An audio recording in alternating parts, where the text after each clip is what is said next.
Blood Money episode 60 with Krystal Ball. Left and right meet to discuss broken journalism. On this very special episode of Blood Money, Krystal Ball joins us to have a conversation from both the left and right point of view about the sorry state of journalism and what the future holds for journalism in America.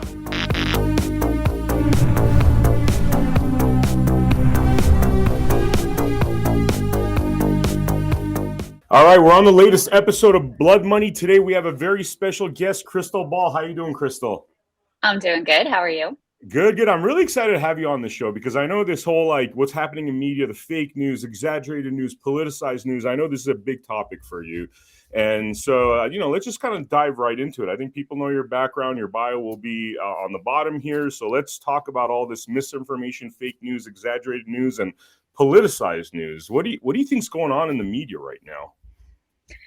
I mean, I think it's the same story that we've had in the corporate media for a long time. Their incentives do not necessarily align with the incentives of a healthy functioning democracy. You know, when you have, especially on the cable news networks where money and ratings are king, they're worried about, advertisers. Their journalists are frequently worried about, I got to make sure I maintain my sources, I maintain the access that I need to get that next big story or to be invited to that next big cocktail party. And then there's also no accountability after the fact when people get significant things wrong, as long as it's in service of a sort of establishment narrative. So perfect example of this recently is, whatever you think of Trump and his relationship to Russia, certainly the P-tape was not a real thing. Okay. Nobody has gone back. Very few people have gone back and said, okay, our coverage was over the top. It was salacious. It was, basically like tabloid fodder. It was not based in fact. Where did we go wrong? How can we better serve our viewers, our audiences in the future? That sort of a soul-searching mea culpa never happened. And certainly any of the journalists who were pushing any of this, they've never seen any sort of accountability. And, one thing I wanted to raise with you, because I think it's really appropriate given this week, is that Sunday was 20 years since the invasion of Iraq.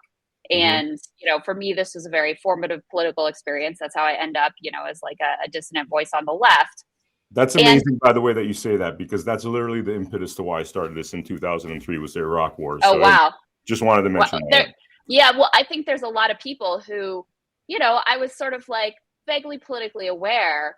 And then you realize that this narrative is being spun from every single, liberal or conservative media, all consistent. And the way that we were just completely lied to, and that was devastating for our own people. It's obviously incredibly devastating for Iraqi civilians, completely upended the Middle East, still reverberating throughout our politics. It's the reason basically Barack Obama gets elected. It's the reason basically that Donald Trump gets elected. So there's real consequences here. And the one thing that I would say is, even after the Iraq War debacle, there was at least a little bit of soul searching. Okay, what did we do wrong? How do we fix this in the future? Clearly, they didn't actually learn those lessons, but now they don't even feel the need to acknowledge when they get things really totally blatantly wrong. Yeah, it's insane. I mean, the Iraq War was a big eye-opening experience for me because I was actually born in Toronto, grew up in LA, but I actually lived through a civil war in Lebanon when I was a kid because my dad was a professor.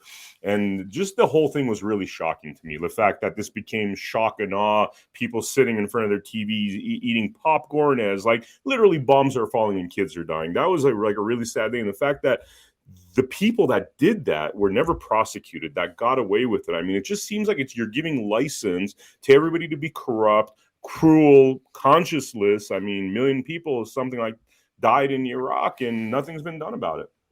Well, and you ask, okay, well, how come there were no lessons learned and why is the media the way it is today?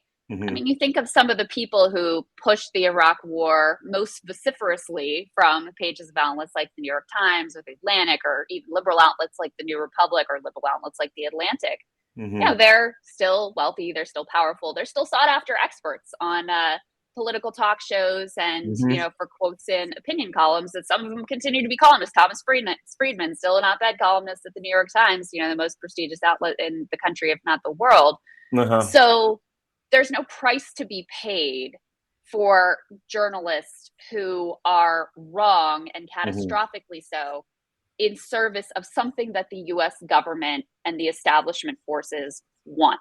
Now, the dissenters, on the other hand, famously Phil Donahue, who had the highest rated talk show at MSNBC at that point, I love that you brought up he Phil gets fired. Donahue, by the way. I love that you brought that up because that was cancel culture at its worst, and George W. Bush, in my opinion, was actually the father of That's a great current point. cancel That's culture. a great point. Yeah. Yeah, I mean, if you dared question the decision to go to war in Iraq, you were unpatriotic, you were un-American, how dare you? And this was at a time when, of course, you know, the whole nation was horrified by what happened on 9/11, and that was really used to justify all sorts of course, government overreach, but also, you know, media overreach in this context. So, you know, I think a lot of the current era, there's a lot to learn, even, you know, that's still reflected now in the things that they get wrong and the total lack of accountability, and the fact that, hey, the people who were devastatingly wrong in some of the most crucial moments in American history and some of the worst mistakes we've ever made in American history, they didn't lose their jobs, they kept their power, and the voices of dissent were sidelined and dismissed. So where are the incentives? You know, what's the incentive structure ultimately? Hollywood is a big issue, right? Because you're bringing back flashbacks right now. I remember when Michael Moore went on stage during the Oscars, won the Oscar, the whole audience booed him because he was talking smack about George W. Bush. And George W. Bush deserved that. He's a war criminal, if you ask me. I think he is a war criminal if you actually look at the law by the letter of the law and not talk about, you know, corrupt lawyers, judges that, you know, have really skewed the law. And you know, similar to that, we saw the Will Smith experience, which this dude slapped Chris Rock, and he had a standing ovation when he won the Oscars. And just to me, it's like the sheepish behavior. I mean, you're literally talking about just another brick in the wall when it comes to a lot of these Hollywood types that actually have the power to inform and really hold these people accountable. But, you know, that's not what happens. Yeah, no, oftentimes it's not. I actually, it's funny, on our show Breaking Points, we played that Michael Moore clip today, so it's very fresh in my mind as well. Wow. And we also played a little bit of the Phil Donahue show where he was hosting Tim Robbins and Susan Sarandon, who actually were some lone, you know, courageous voices of dissent. Because what we decided to do with regard to the 20-year of Iraq, you know, anniversary of the Iraq War invasion was, there's a lot of retrospectives talking about the villains as we are now, but very few looking at, all right, well, who actually got it right and what happened with them? So there were some lonely voices, but there's no doubt if you were just interested in your career and your ambition, which direction you were going to go along with at that point. Yeah, totally. I want to say something about the P-tape. I got an interesting story, quick story, right? Okay. I've actually met Donald Trump three times. The first time I met him was in 1998 at the Blade 2 or 3 premiere. I think it was either Blade 2, that movie with the vampire one, right? So I met him there. And I met him 2 more times at a place called International Jet Interior, because I was a full-time TV producer before going more independent, and I'd actually sold a show about basically Pimp My Plane, and it was Donald Trump's plane that was being in off the Ronkonkoma exit in Long Island is where the hangar where they were building Donald Trump's, the interior of his jet, right? So all 3 times that I met him, when I shook his hand, this man is a complete germaphobe. And so when I heard these tape things, because the way he shakes hands is really weird. It's like he kind of doesn't want to touch you, but he doesn't want to seem like Howard Hughes is, so he kind of goes for it. And I noticed in his, like, as he was running for office, like, he'd be really uncomfortable. He'd do this weird kind of slippy thing, and then he started getting more comfortable. I think people were telling him, dude, you look weird just like slipping your hand out. That's not a real handshake. So it almost made me seem bizarre. I'm like, there's no way this Howard Hughes germaphobe type of dude is like peeing on anyone. Don't know what his kink is, but that was not a high contender on the list. So how do we fix this madness? I mean, what do we do because this is destroying the country. It's tearing us apart. It's been doing it since, I mean, in my opinion, since the Fairness Doctrine went away. The 2000 election, I think, was one of the most divisive elections that really put the country on the brink. And since then, it seems to get worse and worse. So what do we do to fix this all? I'm actually. Do you consider yourself a conservative, or do you position your politics? I'm weird in the sense that I started off as a hardcore liberal. I grew up in Hollywood. Okay. I went to UCLA for school. I was actually, believe it or not, a Bernie Sanders supporter at one point before actually peeling the onions and realizing that was just a really bad idea, in my opinion. So now I'm more on the conservative side, but I tend to be liberal on a lot of topics too. So you're kind of heterodox. I don't like to pinpoint myself as something, because like Chris Rock says, I'm liberal about certain things, I'm conservative about other things. I frankly don't give a crap about the transit agenda. If some people are 18, they could do whatever the hell they want. I don't like that kids are being attacked. So I get conservative when we're talking about 4-year-olds transitioning. But if you're 18, you could do whatever the hell you want, in my opinion. So yeah, that's. I was just curious because I think a lot of conservatives, when the Fairness Doctrine was in place, many of them despised it because, they felt it was basically weaponized against them to keep their views off the air. It was always sort of a politically mixed view. I agree with you in terms of there were some real benefits at the time to the Fairness Doctrine. The whole idea was that, hey, there's a limited spectrum. These are public airwaves. You have a responsibility to the public to present both sides of the story. Unfortunately, at this point, I think it just wouldn't work, given the fact that we no longer have a limited spectrum. People like us can spout off on Rumble or YouTube or podcasts or wherever we want. So I think that the just bringing that back is probably not a workable solution at this point. But to be honest with you, I'm actually really hopeful in a sense about where the media landscape is heading, because we no longer have this monoculture of media where there's a few limited gatekeepers and brands that people pay attention to. And you can see this in the fact that, of course, media trust has fallen off a cliff. I mean, that really starts with the Iraq War and just keeps going downhill ever since. You can also see it in the fact that some of the things that there's been an almost uniform narrative about from the media, people just aren't accepting anymore. So lab leak is a perfect example, right? There's a really uniform narrative, at least coming from liberal media, about, hey, it's racist to even suggest that this could have leaked out of a lab, which was always silly and absurd. Majority of people didn't buy it and don't buy it and aren't gonna buy it. I also just actually saw a poll about how people feel about whether they're more sympathetic toward Israelis or Palestinians. Obviously, the Israeli perspective is overwhelmingly more represented on the American airwaves.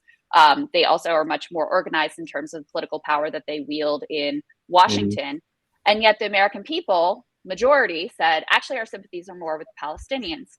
So I think that's a sign that there's been a real shift in the way people consume media. I think it's a real opening to have a better model that is more accountable to the people and more and in greater service of a people's agenda and a true democracy than the corporate for-profit model that we've been leaning on for forever now. Now, one thing I'll say, and I'll raise this, and I'm curious your thoughts too.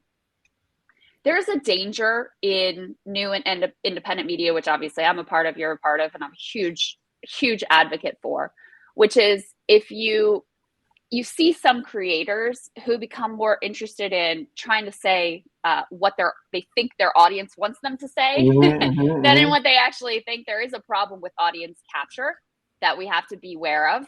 I think there's the way to be aware of that is have diversified income streams. So, you're getting some revenue from, let's say, ad monetization on Rumble or YouTube or wherever. You're getting some revenue from your audience, so you are accountable to them, but you're not completely beholden to them. So I think that's a relatively easy thing to fix. The other piece that is a challenge is, it's one thing for us to have a nice little set or a little studio and say what we think about the news. It's a lot more expensive to have on-the-ground reporting. It's a lot more expensive to have investigative reporting.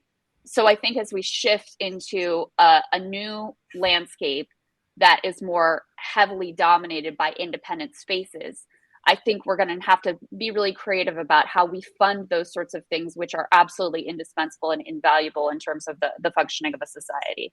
Yeah, totally. Have you seen the movie Zodiac by any chance? I haven't. No. There was a very interesting moment there because it's all about these journalists that are trying to figure out who the Zodiac killer is. And this was, I guess, in the early 70s. And it's interesting because you see this shift in journalism, like all the people from the 60s, 50s that were now retiring in the early 70s were these hardcore journalists that were like, I mean, they were savages. They were going after the corruption and, really just kind of not playing this game of politics within the journalism world, right? And then within the movie, you see how these individuals now come in the new generation, and these guys are really most concerned about power and connections and all that stuff. And so there seems to have been definite shift there. And I wonder, I mean, could you guess why those shifts happened around that time, where kind of the integrity started to peel away and it became more about who you're hanging out with, connections, and all that kind of stuff? What time period would that have been? This was like early 70s, around the early to mid 70s when the Zodiac Killer first started. And David Fincher, the director, made a point to show that. So, and he's a very intelligent director. So I thought, there's something to this, That's interesting. Yeah, that's very interesting. Pinpointing it to that time, I'm not sure. I do think that you're onto something with the elimination of the fairness doctrine. Mhm. And, the rise of cable news has been extraordinarily deleterious in terms of the quality of political journalism and any kind of journalism, really, because it is just such a profit-driven model where that's the only thing that matters. And then, they make sure, and this is all Noam Chomsky, manufacturing consent, et cetera, but they make sure that the people that they keep on board are the ones who are going to be predictable and say and do the things that are, that are going to be comfortable for them and comfortable ultimately for advertisers.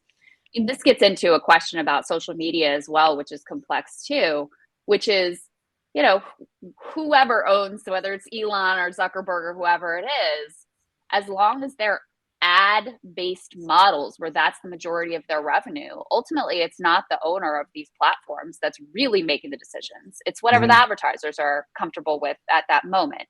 And that's a horrible way to run a society. I mean, these are incredibly important channels just for the basic, democratic, small d democratic infrastructure. So, I think, like I said, I think there are some really hopeful things out there. We partner with, I'm a lefty, and this news outlet I'm about to call out or shout out is also, led by a lefty, but they are very even-handed about calling out corruption, following the money wherever it is on both sides of the aisle, which I think gives them a lot of credibility. But Lever News has been indispensable in terms of both the Silicon Valley bank bailout and looking at the way that corrupt legislators rolled back regulation that might have prevented this crisis. And they beat the mainstream press on that. And they also beat the mainstream press on the East Palestine train derailment, where they were the first to also identify, hey, here's where the Obama administration failed. Here's where the Trump administration screwed up. Here's where the Biden administration screwed up. Across 3 different administrations, we had basically rail industry lobbying and money that crafted regulations to their benefit. And then lo and behold, we have catastrophes like what unfolded ultimately in East Palestine. So I think that's incredibly encouraging that they're able to make a go of it as a completely reader-supported independent outlet. Yeah, totally. You were mentioning the Israel-Palestine situation. Could I throw an idea out here? Just, Sure. what I think the solution is? It's all about land, right? And they have such a finite piece of land. I always thought, like, why don't they build islands in the water like Dubai is doing, and then you open up all this land? Like it seems to be working in Dubai. They have the technology. Why not? You create a whole bunch of land. Now land becomes less of an issue. I mean, is that a dumb idea? Yeah. It's a very, in a way, it's a very rational idea, but in another way, it's a very, it's a very naive. It doesn't take into account human nature, right? Yeah. Because I mean, you probably have wherever you live, you probably have an attachment to it. Yeah. I live literally in my hometown that I grew up with. So I am very irrationally, connected to and rooted in and, attached to this particular random little small town in Virginia that no one's ever heard of. So you can't just swap random new islands for what has been in people's lives and their families and their history for generations. So yeah, it's such a mess. Probably sad mess, because I think people, because of emotions, they're just I don't see there being a solution because the emotions are so high, and they're both attached to the land. Both groups are. It's just such a tragic story. Julian Assange. Let's talk about Julian Assange. Sure. I'm definitely more on the right side now. I went through my own political kind of realization, and I'm more definitely on the Trump side, although I see a lot of flaws. And one of the flaws being that you go around and say fake news, fake news, fake news. And then you have this like king of fake news that expose all the BS that we went through in the Iraq war, that expose all the crimes against humanity. And this man is still in jail. This man doesn't get pardoned. That really bothers me.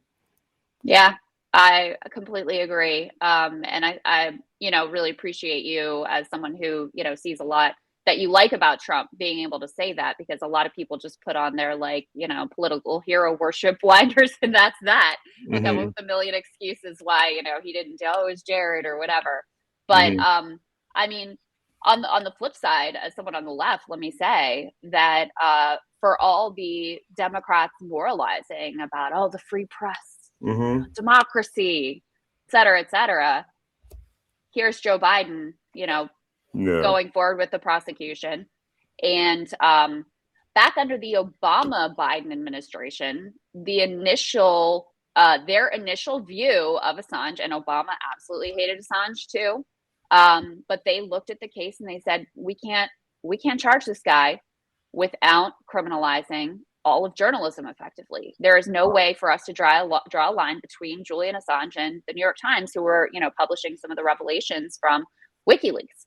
So they passed on prosecution for that reason. Now, those dynamics have not changed. And yet Joe Biden continues to move forward with, attempting to extradite Julian. And it is an absolute travesty. There's it's funny you bring him up. I actually just interviewed his brother and his father, Gabriel and John Shipton, for my show, Krystal Kyle Friends, last week. They were here in DC, so I got to see him in person, talking about a documentary they put together about their fight for Julian's freedom. And I think the number one thing that is paramount is, of course, the principle of protecting free speech, being true to the First Amendment, protecting journalism, protecting whistleblowers. Like, that's obviously the paramount of paramount importance. But what comes through in this documentary is, this is also a human being. This is a man whose life has been completely destroyed. They show him talking on the phone at bedtime with his young children, him trying to, sing songs and read stories with them.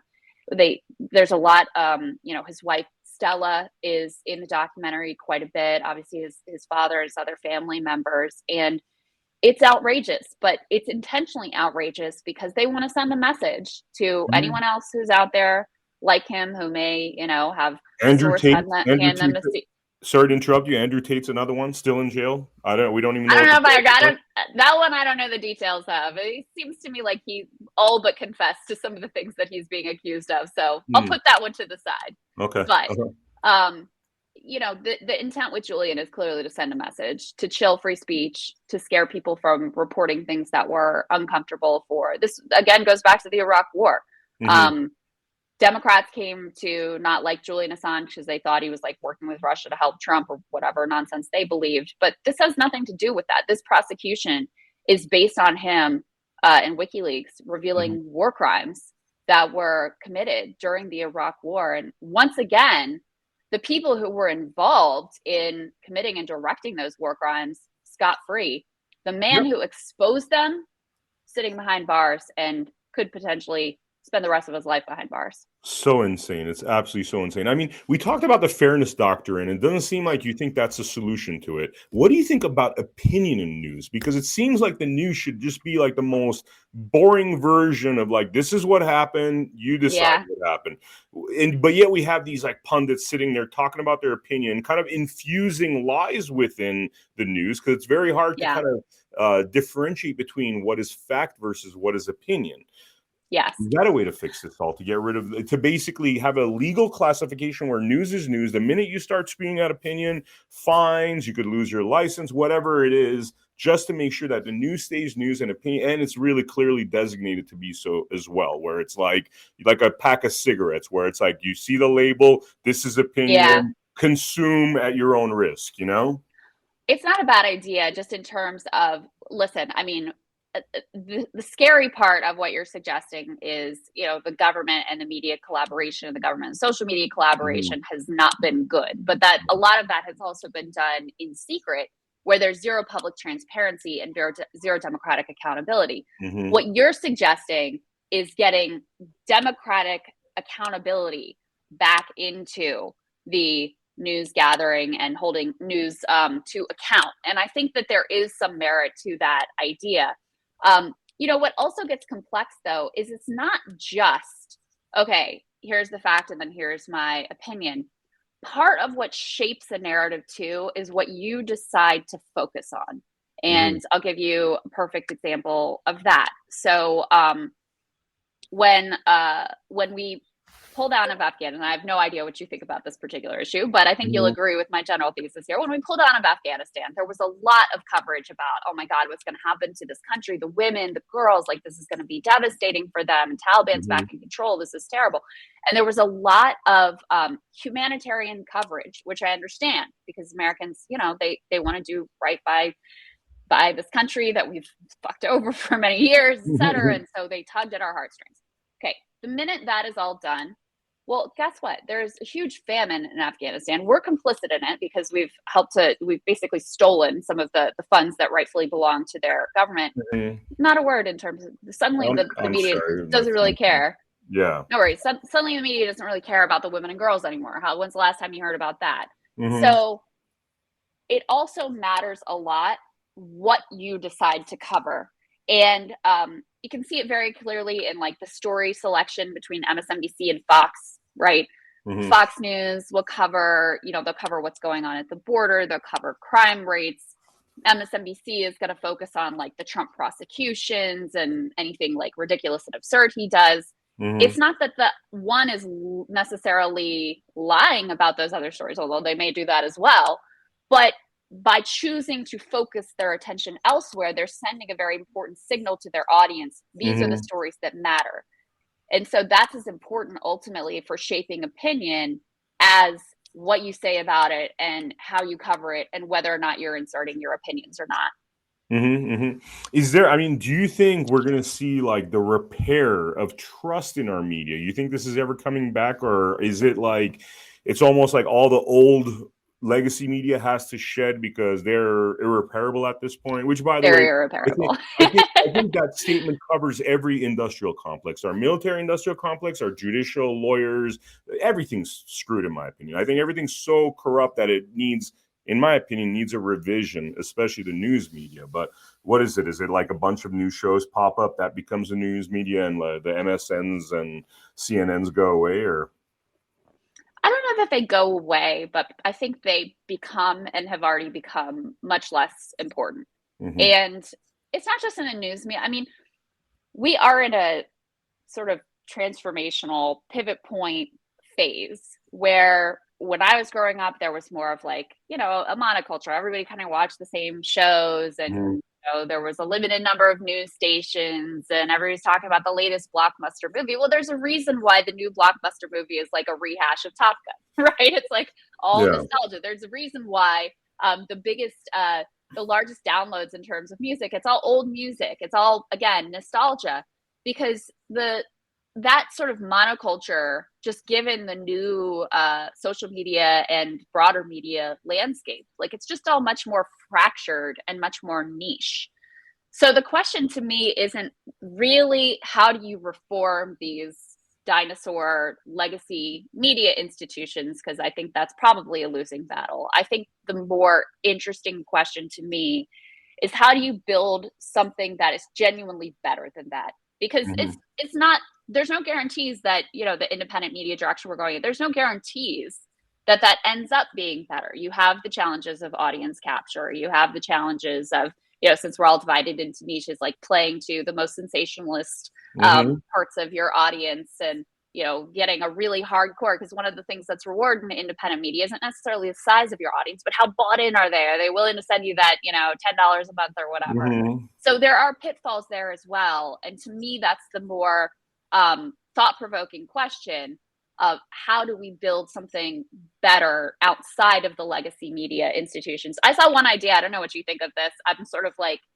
still puzzling over it myself. But do you remember how Andrew Yang suggested this idea of democracy vouchers, where people would have a certain amount of money that they can contribute to political candidates, and they're just like, kind of like France thought, does. France does that. You choose, I think in your taxes, you could choose where some of your money is going. Oh, really? They can say, yeah, I think so. Yeah. I like that idea too. But I do dig yeah, that. Yeah. that's a good idea too. Yeah. But yeah, I saw an idea that was basically like you get similar like democracy voucher to put towards media outlets that you believe in, that you trust, that have done good work, etc. Again, as a way to get the American people and the citizenry actively engaged in, in media and in holding journalists to account. So I thought that was an interesting direction, because you also don't want independent media to just be geared towards those who can afford to pay whatever the price of admission is for for the Patreon or for the Substack or whatever. Yeah. What are some of the shows or approaches with shows that you find intriguing, that you feel like are a step in the right direction? Is there any particular content that you feel like kind of does the bullseye for you? I mean, obviously my own show. Yeah, of course. I mean, I'm obviously a little biased, but I will tell you, we were very intentional about the way we put Breaking Points together. First of all, the fact that I'm a lefty and Saagar has some more right-wing views, even though neither one of us is really, sort of doctrinary down the line. It on a daily basis, it forces me to engage with other opinions that, don't naturally come to. And it forces me to engage with an ecosystem that I otherwise could completely shut myself off from. And we've both had experiences where in an editorial call, we'll say, hey, what did you see this crazy thing or whatever? And the other one will be like, yeah, but did you see it? Like, that's not really what happened. And here's a backstory, whatever. And we're like, oh, it wasn't as advertised. But if we weren't there to check each other, we're human beings, we're fallible and all of that. Like, it could easily go down some silly bubble directions. And not to say that we're perfect even with that check, but I think that helps. That's number one. Yeah. Number two, we have, our number one source of revenue and most important to us is from our audience directly supporting us and believing in what we do. I think that's really important. But I think it's important that you have other sources of revenue too. So we have, a monetization with our podcast and monetization with the YouTube version. But our personal rule is we don't take any direct corporate sponsorships, because we don't want to be influenced by corporations whatsoever. We don't even want the appearance of that whatsoever. And we will never talk to an advertiser. So I have no idea what ads are running on the podcast. No clue. It's all completely arm's length, completely blind. We are able to say some categories that we don't want to advertise on our show. So we can be thinking about, like, for example, we say no pharmaceutical ads.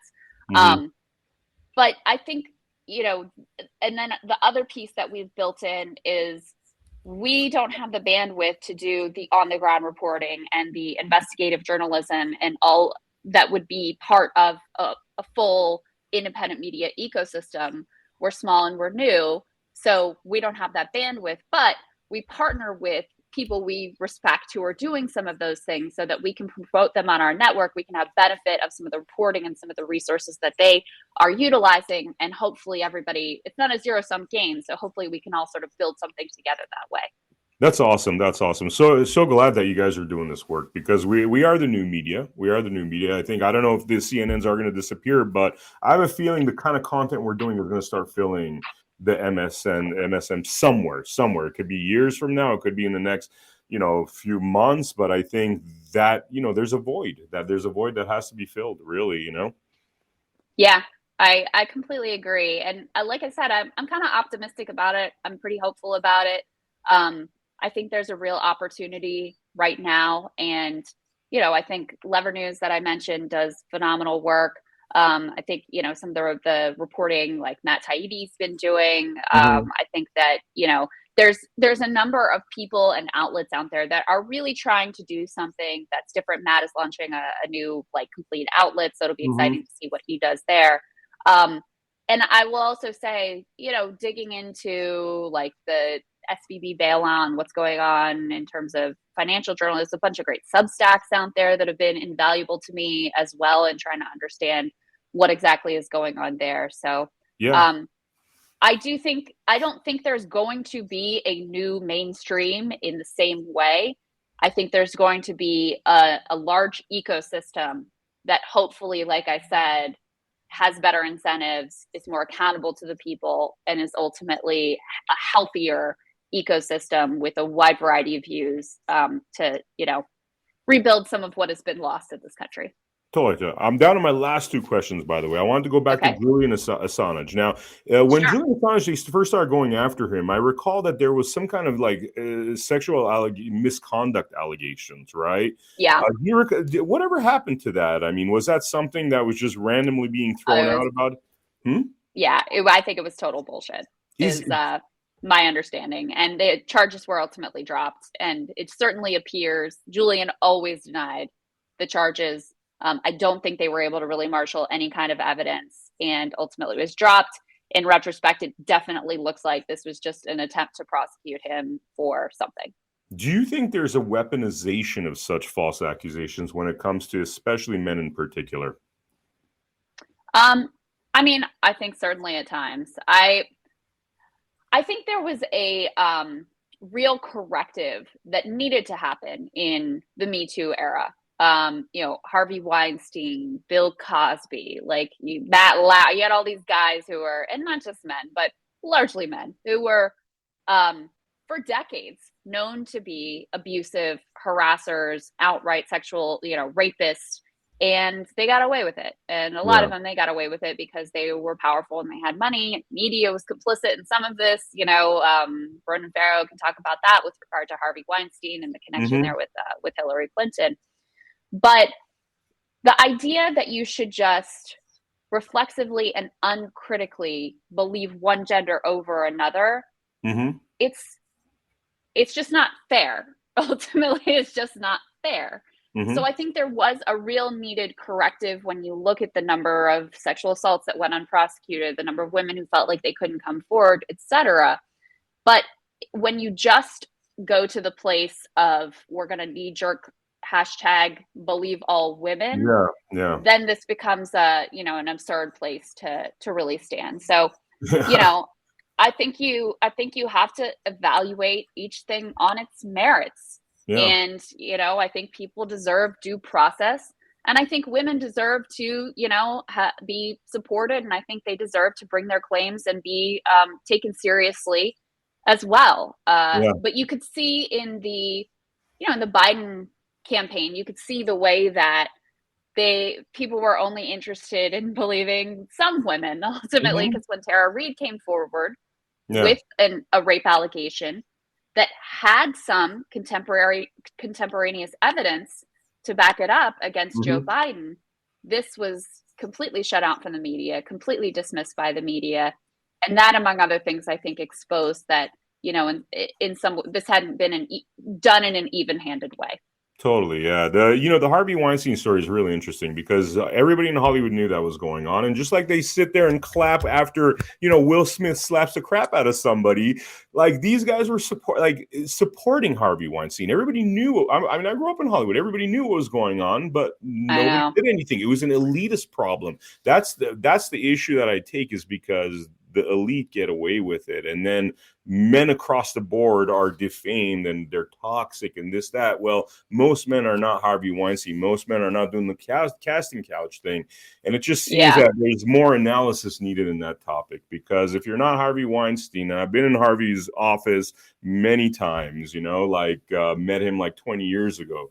It's the guy's a pervert. What can I say? I mean, it's like you couldn't have a woman walk in the room without his eyes, didn't have self-control, and everybody knew it, and whatever, they protected him. But Epstein was a perfect example of that, right? Yeah. Who intentionally, he probably had his reasons to do this, cultivates this wealthy, powerful circle that protects him until he, becomes a danger to them, and then he kills himself.